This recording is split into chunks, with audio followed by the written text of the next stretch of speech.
Para hacer democracia, se requiere estar bien informados. La Urna, programa del Instituto Electoral de Coahuila. Los temas democrático-electorales al alcance de la ciudadanía. Hola, ¿qué tal? Bienvenidos a su programa La Urna, producción del Instituto Electoral de Coahuila. Como siempre, les saludamos y le invitamos a que se quede con nosotros. Protagonistas de la vida democrática de Coahuila y de México en comunicación directa con usted. La entrevista. Hola, buenas tardes. Bienvenidas y bienvenidos nuevamente a un programa más de La Urna. El día de hoy se encuentra con nosotros la maestra Marisol Vázquez Piñón, subdirectora de Investigación y Formación de la Unidad Técnica de Igualdad de Género y No Discriminación del Instituto Nacional Electoral. Y hoy nos acompaña para este programa tan importante. Estamos a días del 25 de noviembre de este año, que se conmemora el Día Internacional para combatir la violencia contra las mujeres y niñas. Entonces, pues vamos a platicar de un tema muy importante, precisamente relacionado con la conmemoración de este día. Y el tema que vamos a platicar el día de hoy con Marisol va a ser cómo combatir la violencia contra las mujeres a través del empoderamiento femenino. Bienvenida, Marisol, muchas gracias por acompañarnos el día de hoy. Hola, ¿cómo están? Muchísimas gracias por la invitación. Muchas gracias a ti por acompañarnos en este programa de La Urna. Bienvenida. Espero que sea el primero de muchos. Y pues bueno, ya sin más preámbulo, empezamos pues con este tema que vamos a platicar el día de hoy. Y yo te plantearía como primer punto una breve explicación de qué es el empoderamiento femenino, a qué nos referimos cuando hablamos de ello. No, pues primero muchísimas gracias por haberme invitado, consejera. Yo estoy muy agradecida con el Instituto Electoral de Coahuila también por hacerme parte de este programa de La Urna que ya tiene bastantes años en transmisión y que me parece una excelente idea para estar más cercanas y cercanos a la ciudadanía. Fíjense que el tema que vamos a tocar hoy me gusta mucho porque tiene que ver con las herramientas que se han diseñado a través de la historia para que las mujeres tengamos mayor autonomía. Cuando hablamos de empoderamiento, que es una palabra que además está mucho de moda ahora, lo que nos referimos es a todas estas herramientas que pues las mujeres vamos adoptando a lo largo de la vida y cuyo objetivo es hacer que se reconozca y se haga visible también nuestras aportaciones a nivel social. El empoderamiento de las mujeres implica que participemos plenamente en todos los sectores, en todos los niveles, económico, político, social, cultural, en nuestros países, porque la construcción de sociedades igualitarias pues tiene que ver con esta fortaleza también de los sistemas democráticos. Entonces, cuando hablamos de empoderamiento de las mujeres, pues hablamos de todos estos accesos a los que debemos de tener posibilidades de alcanzar, acceso a recursos económicos, acceso a salud, acceso a educación, que muchas veces vemos cómo se sigue perpetuando esta idea de que las mujeres pues no necesariamente tenemos que estudiar porque nos siguen designando algunos roles, como ser amas de casa o dedicarnos al cuidado y a las tareas del hogar, ¿no? Entonces, empoderarnos significa todo eso, significa mayor autonomía, tener acceso a bienes, tener acceso a la tierra, que es algo muy importante en algunas entidades también, que se reconozca nuestro valor pleno como seres humanos y que también podamos pues tener acceso a todas estas oportunidades para poder constituirnos plenamente y poder elegir el tipo de vida y de proyecto de vida que queramos, ¿no? Por ahí va el tema del empoderamiento. Excelente. Sí, precisamente, pues es algo que a lo largo de los años, tanto en las luchas feministas, pues hemos tratado de dejar en claro, yo creo que todas las mujeres, el hecho de combatir contra estos estereotipos de género que precisamente no nos permiten seguir empoderándonos. Entonces, en ese sentido, ¿qué podemos hacer nosotros para combatir estos estereotipos, estos roles de género y cómo esto nos sigue afectando como mujeres para poder llegar a un empoderamiento pleno? Pues hay como muchas cosas que podemos hacer. Podemos hacer cosas como sociedad, podemos hacer cosas como medios de comunicación, como funcionarios públicos, como funcionarias. Todos tenemos una partecita importante que podemos sumar para que avancemos hacia la igualdad. ¿Qué es lo que se me ocurre a mí que podemos hacer? Bueno, si yo soy una ciudadana y vivo en Coahuila, ¿qué puedo hacer para construir una sociedad más igualitaria y para reconocer el trabajo de las mujeres? Lo primero que les diría es que, pues si tienen alguna candidata mujer en su entidad, se den a la tarea también de conocer su historia, de saber qué puede aportar, qué tipo de propuesta político nos está dando, cuál es la agenda que va a defender esta persona, y no de entrada decir que no voy a votar por ella por ser una mujer. Esto es algo que pues tenemos que ir modificando también socialmente. Cuando reproducimos estos estereotipos de que las mujeres somos débiles, de que no somos buenas para la política, que nos cuesta mucho hablar en público, bueno, todas estas ideas que tenemos sobre las mujeres y la política hay que replantearnos de dónde vienen, porque muchas de estas vienen de nuestros propios hogares y de cómo reproducimos también desde estos espacios, pues la idea de que las mujeres tenemos que dedicarnos a ciertas cosas y los hombres tienen que dedicarse a otras, ¿no? Los mandatos de género no solamente son cargas para las mujeres, sino también para los hombres. Los hombres tienen que ser proveedores, no tienen que mostrar sus emociones, tienen que ser padres fuertes, ¿no? Tienen que ejercer liderazgos de cierta forma. Entonces, lo que buscamos es transformar este tipo de categorías, de cajones en los que nos han puesto para decir que no tiene que ser así. Lo importante de los roles y los estereotipos es que son construcciones históricas, culturales, que podemos modificar. Y las construcciones que hemos tenido en el pasado, lo que vemos es que, pues también, ahora ya no necesariamente se siguen. Si nosotros vemos las nuevas generaciones, pues vemos muchas veces generaciones de mujeres ya con otro tipo de características, mujeres que van a la escuela, mujeres que son profesionistas. Se ha recuperado ahora mucho la historia de mujeres que han hecho cosas trascendentes en la vida, se ha recuperado la historia de las primeras gobernadoras, de las primeras presidentas municipales. Entonces, creo que parte de ser ciudadanas y ciudadanos comprometidos con la igualdad tiene que ver con esto. Precisamente, Marisol, de esto que nos comentas, de cómo los estereotipos de género afectan. Y yo lo que te quiero plantear ahora, lo que quiero que platiquemos es, y te lo digo porque a veces uno así prepara sus preguntas, pero tenía por aquí, ¿qué podrían hacer los partidos políticos para empoderar a las mujeres? Precisamente por lo que mencionabas de que los pretextos de siempre, no hay perfiles, las mujeres no quieren estar en la política o no hay un perfil idóneo dentro de la estructura del partido para poderla postular. Yo diría, más que qué podrían hacer los partidos, qué deben hacer los partidos políticos para impulsar los liderazgos femeninos. Esta pregunta es muy importante porque los partidos políticos son piezas claves para seguir generando igualdad o desigualdad. ¿En qué sentido pueden aportar los partidos políticos al fortalecimiento de los liderazgos de las mujeres? Bueno, de entrada los partidos políticos tienen que ser estos canales entre la ciudadanía, las demandas públicas y la representación. Entonces, cuando nos dicen por mucho tiempo que las mujeres no queríamos participar en la política, lo que estaban haciendo pues era negar este espacio que nos pertenece a todas y a todos y pues decirle a las mujeres que ese no era un lugar donde podrían participar. Las consecuencias de esto pues ahí las tenemos, ¿no? El voto de las mujeres se aprueba hasta 1957 a nivel federal, donde nos dejan de considerar menores de edad y entonces ya tenemos la posibilidad de participar. Pero poco a poco hemos ido ganando terreno para que cada vez haya más mujeres como candidatas, más mujeres ejerciendo los cargos, etcétera. ¿Qué pueden hacer los partidos por las mujeres militantes, aquellas que están buscando una candidatura, aquellas que buscan ser representantes también de diversos grupos, diversos grupos, digamos, sociales, ¿no? Porque las mujeres también hay que decirlo, no somos las mujeres, ¿no? Homogéneas, todas iguales, ¿no? Hay mujeres indígenas, hay mujeres con discapacidad, hay mujeres pues de distintos tipos de características.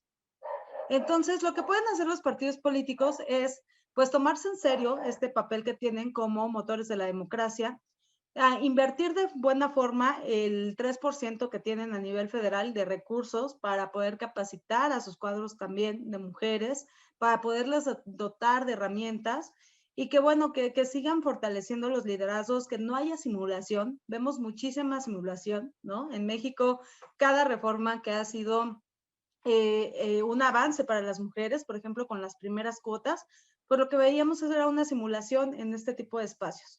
Cuando llegamos a la paridad en 2014, pues también lo que vimos fue que las hacían renunciar para que los hombres asumieran estos espacios.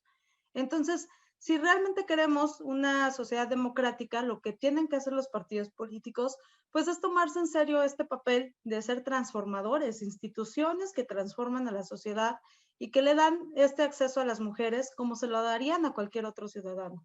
No queremos más derechos, ¿no? Queremos los mismos derechos y la igualdad que siempre se ha buscado en lo jurídico. Entonces creo que son pieza fundamental también para seguir avanzando.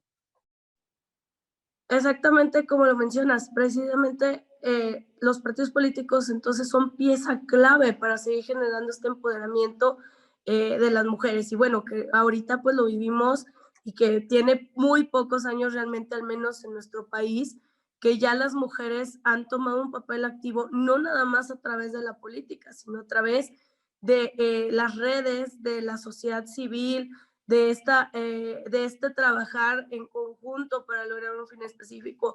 Como producto, pues ya vamos viendo estas reformas, por ejemplo, del 2019, de paridad en todo, la del 2020, de la violencia contra las mujeres. Y entonces, pues la llegada de las mujeres realmente a la vida pública y política, y no tanto la llegada, sino el reconocimiento para que ellas puedan participar en nuestra sociedad, pues no ha sido fácil. Ningún derecho que hemos adquirido a base de pelea social, lo diría así, pues está garantizado, ¿no? Y siempre nos encontramos ante esa línea tan delgada de un retroceso. Yo dejaría esta reflexión para poder pasar a un corte comercial y en unos minutos más regresamos a seguir platicando sobre cómo vamos a poder usar el empoderamiento femenino para combatir la violencia contra las mujeres. Radio escuchas, gente que nos sigue a través de redes sociales y de televisión. En unos minutos más regresamos. Muchas gracias.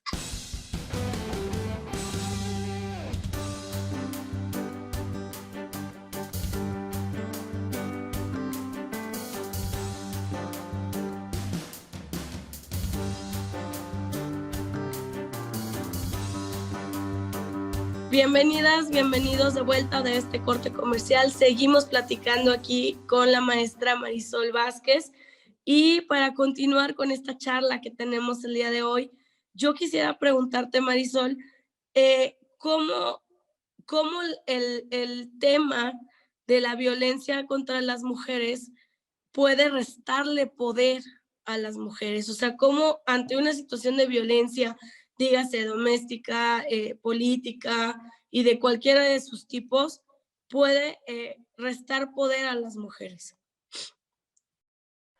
Pues fíjate que estamos en un marco bastante interesante porque se acerca el 25 de noviembre. Entonces el 25 de noviembre es este día internacional donde lo que buscamos es eliminar la violencia contra la mujer.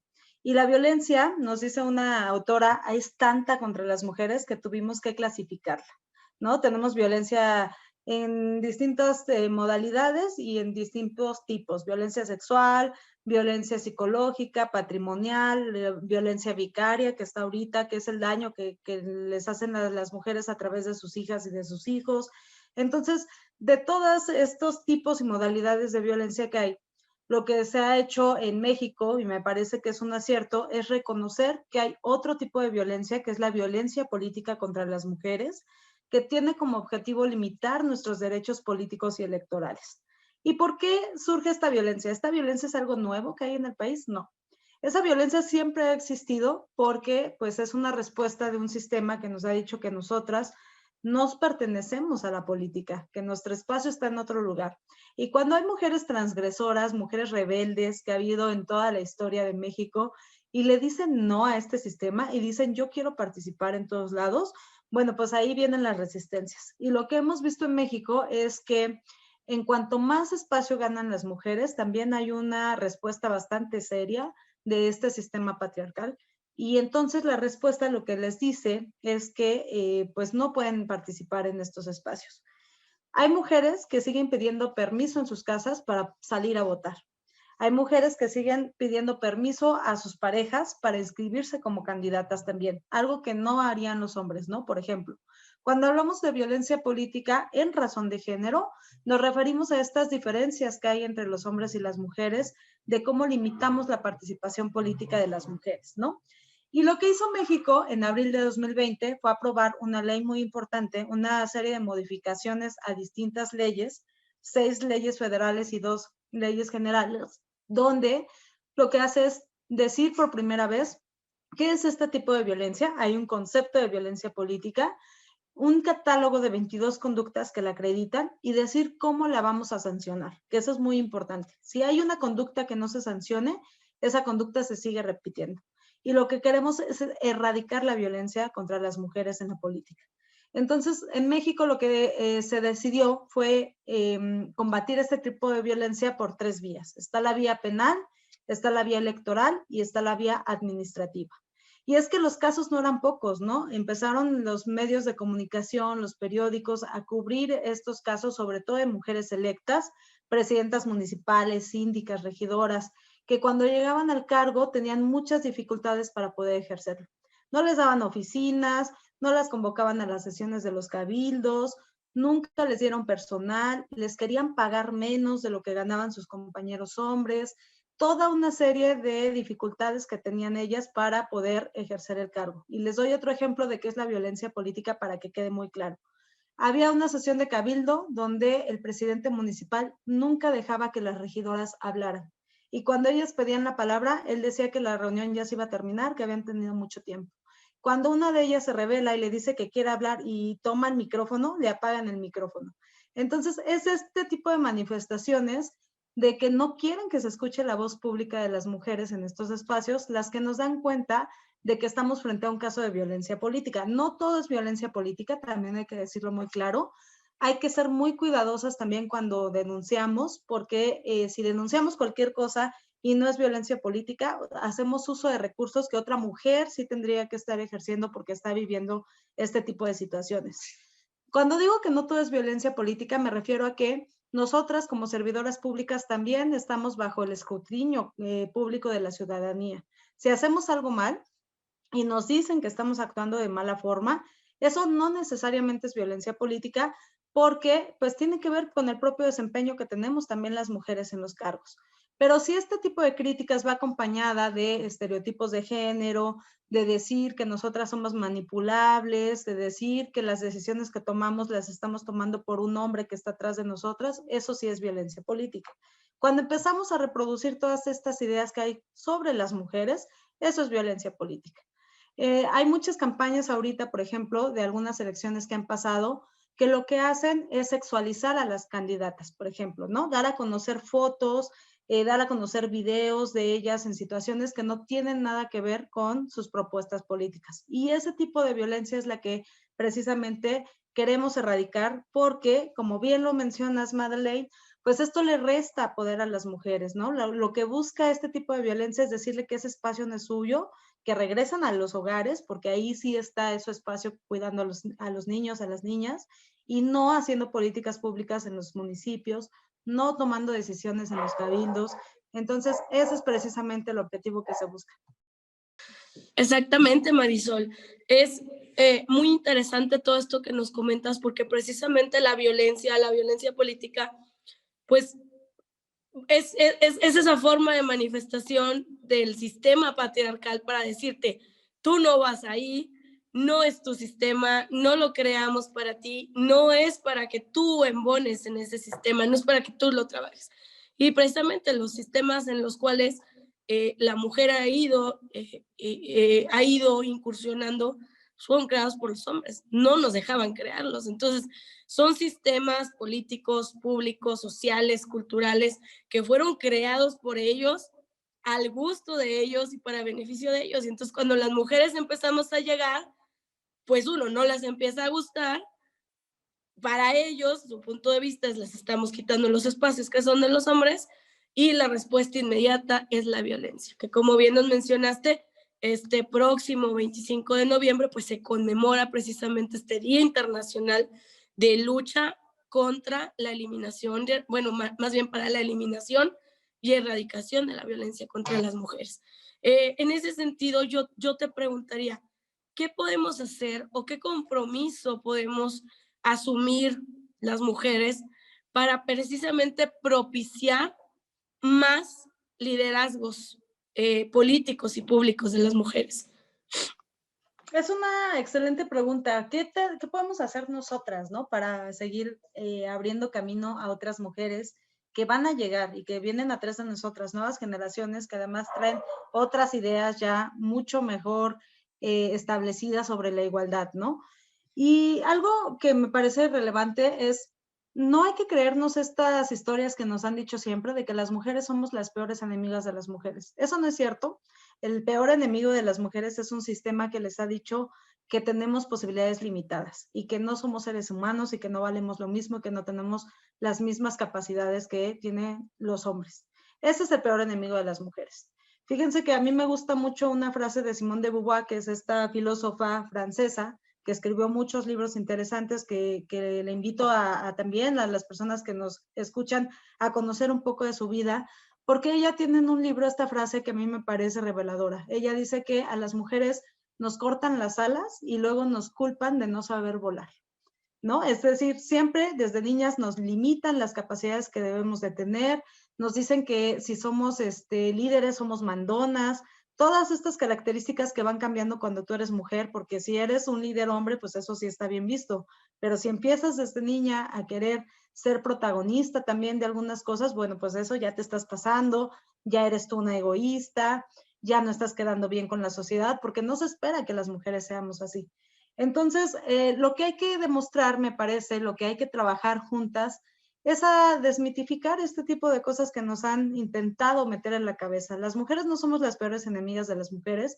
Hay mujeres que reproducen un sistema de desigualdad y de violencia. Hay mujeres violentando a otras mujeres ahorita en la política. Pero lo que también hemos visto es que hay mujeres que sí aplican esto de la sororidad. ¿Y qué es esto? Porque también esta palabra como que se ha reproducido mucho, pero a veces me parece que hay un sobreuso también de esta palabra. Ser sororas no significa que vamos a ser amigas.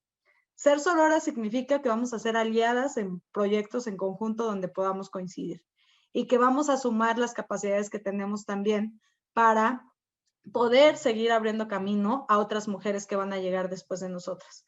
Yo siempre he dicho, y esto me parece una convicción de vida, que si nosotras peleamos tantos años por estar en estos espacios, es para hacer algo distinto de lo que se estaba haciendo.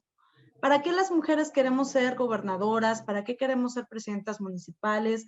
¿Para qué queremos ser consejeras en los institutos locales? ¿Para qué estamos luchando todos los días diciéndole a un sistema que queremos estar ahí? Pues no es para reproducir lo mismo que ya hemos visto.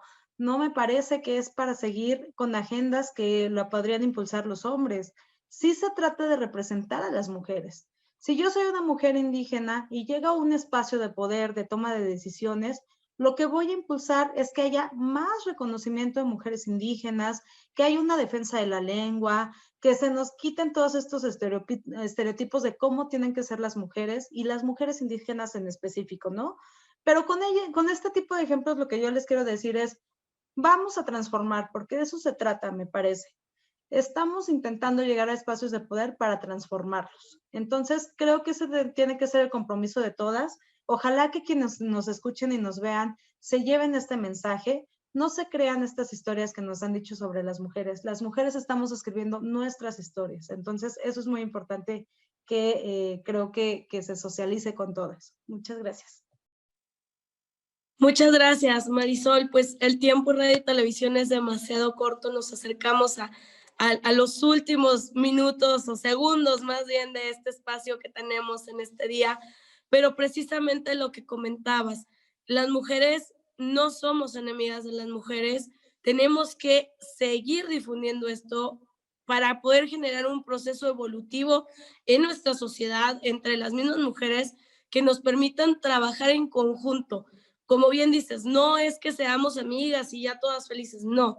Trabajar en conjunto por las mujeres, para las mujeres, para que cada mujer que logre llegar a un espacio de poder o de decisión pueda legislar o pueda trabajar por las mujeres y para generar un mejor futuro para las mujeres, políticas públicas que incluyan ese punto de vista, que verdaderamente vayan direccionadas a mejorar el nivel de vida de las mujeres.